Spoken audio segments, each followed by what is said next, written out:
శ్రీకాకుళంలో వంశధార ప్రాజెక్ట్ అనేటటువంటిది నిర్మించడం జరిగింది. అదేవిధంగా కర్నూలులోన గాజుల దిన్నె అనేటటువంటి ప్రాజెక్టు ఆ తర్వాత సంజీవయ్య ప్రాజెక్టుగా రూపాంతరం చెందింది. ఇంతటి నిరాడంబరుడు ఉండటం అనేటటువంటిది ప్రజాసేవ అంటే ఇదే. నిజంగా చివరికి ఆయనకి మిగిలింది ఒక ట్రంక్ పెట్టే బట్టలు మాత్రమే అతను చనిపోయినప్పుడు. అంత గొప్ప నిస్వార్థపరుడైనటువంటి రాజకీయ నాయకులు చాలా అరుదుగా ఉంటారు. అతనికి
పట్టించుకున్న వాళ్ళు లేరు, చేసిన వాళ్ళు లేరు.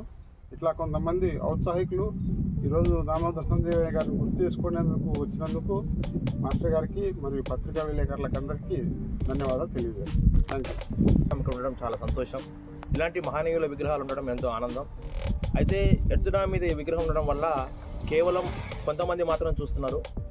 అలా కాకుండా పిల్లర్ సెంటర్ వద్ద కానీ ఏర్పాటు చేస్తే చాలా బాగుంటుందని పలువురు కోరుతున్నారు. స్వర్ణోత్సవాల సమయంలో ఈ విగ్రహం ఏర్పాటు చేశారు. చాలా సంతోషం. Thank you. అంటే నాగార్జున సాగర్ కట్టడం విషయంలో దామోదర సంజీవ గారు చాలా చొరవ తీసుకున్నారు. దాచేపల్లి నుంచి సిమెంట్ రావడానికి, నిర్మాణం చురుకుగా రావడానికి కూడా ఎంతో శ్రద్ధ వహించి ఆయన సాగర్ విషయంలో శ్రద్ధ చూపించడం జరిగింది. అందుకనే ఈ సాగర్ దగ్గర ఈ విగ్రహం అనేటటువంటిది ప్రతిష్టాపన చేయడం చాలా సంతోషకరంగా ఉంది. మేము స్థానికులం కావడం కూడా మాకు చాలా సంతోషం. డాక్టర్ సంజీవయ్య గారి జన్మదిన సందర్భంగా అనేక శుభాకాంక్షలు, అలాగే మనందరూ కూడా శుభాకాంక్షలు తెలుపుతూ నాగార్జున సాగర్లో దామోదర సంజీవయ్య విగ్రహం ఉండడం మాకు చాలా సంతోషకరం. ఇలాంటి విగ్రహాన్ని అన్ని 4 కూడలుగా ఉన్న దగ్గర ఏర్పాటు చేస్తే బాగుంటుంది.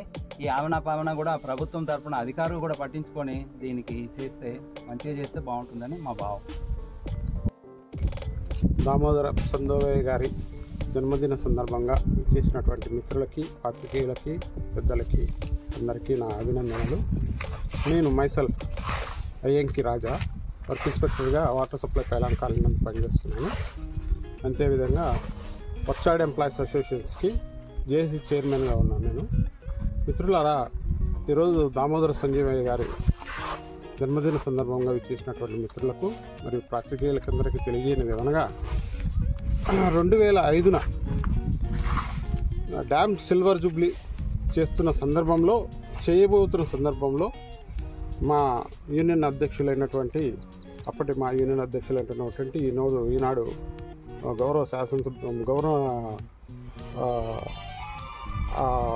ఇదిగా ఉన్నారు. మాకు అడ్వైజర్గా ఉన్నారు మా అసోసియేషన్కి.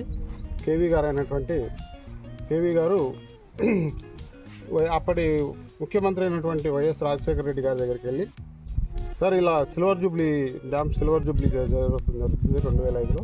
మేము కొంతమంది శ్రామికులకి, ఆనాటి శ్రామికులకి, కార్మికులకి గుర్తించి వారు ఎక్కడున్నారో తెలియజేసుకొని తీసుకొని వచ్చి 115 మందికి మేము శాలువాలు కప్పి సన్మానించాలనే ఉద్దేశంతో ఉన్నాము.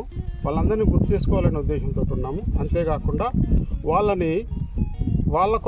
వాళ్ళే కాకుండా డ్యామ్ నిర్మాణ సమయంలో వసూలు బాసినటువంటి శ్రామికులే కానీ, అధికారులే కానీ, ఇంజనీర్లే కానీ వీరందరి కోసం కూడా ఒక శ్రామిక స్తూపాన్ని ఏర్పాటు చేయాలని, మరియు ఆనాటి ఇంజనీర్ అయినటువంటి సూపరింటెండెంట్ ఇంజనీర్ సిఈ గారు అయినటువంటి మీర్ జాఫర్ అలీ గారి విగ్రహాన్ని కూడా ప్రతిష్ఠించాలని, రూపకర్త అయినటువంటి కేఎల్ రావు గారిని కూడా విగ్రహాన్ని ప్రతిష్ఠించాలని మేము ఆనాడు గౌరవ ముఖ్యమంత్రి అయిన వైఎస్ రాజశేఖర రెడ్డి గారికి వినతి పత్రం ఇవ్వడం జరిగింది.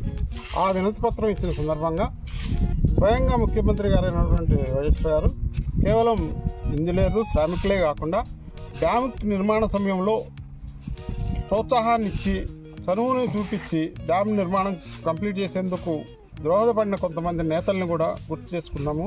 వాటి విగ్రహాలను కూడా పెడదామన్నారు. ఆ సందర్భంలోనే మన దామోదర సంజీవయ్య గారి విగ్రహాన్ని కూడా పెడదామని చెప్పడం జరిగింది. ఆ విధంగానే దామోదర సంజీవయ్య గారి విగ్రహం మరి కొంతమంది నేతలు, కేఎల్ రావు గారి విగ్రహం, మీర్ జాఫర్ అలీ గారి విగ్రహము ఆ రోజు నిర్మించడానికి అనుమతి ఇచ్చారు.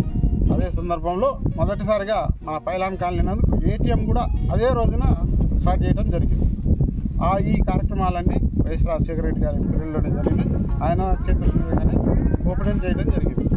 చాలా సంతోషంగా ఉంది. ఈరోజు పత్రికా మిత్రులు కానీ, కొంతమంది స్థానికులు కానీ దామోదర సంజీవయ్య గారిని గుర్తు చేయాలనే ఉద్దేశంతో, ఆయన సేవలను కొనియాడాలనే ఉద్దేశంతో ఈ రోజున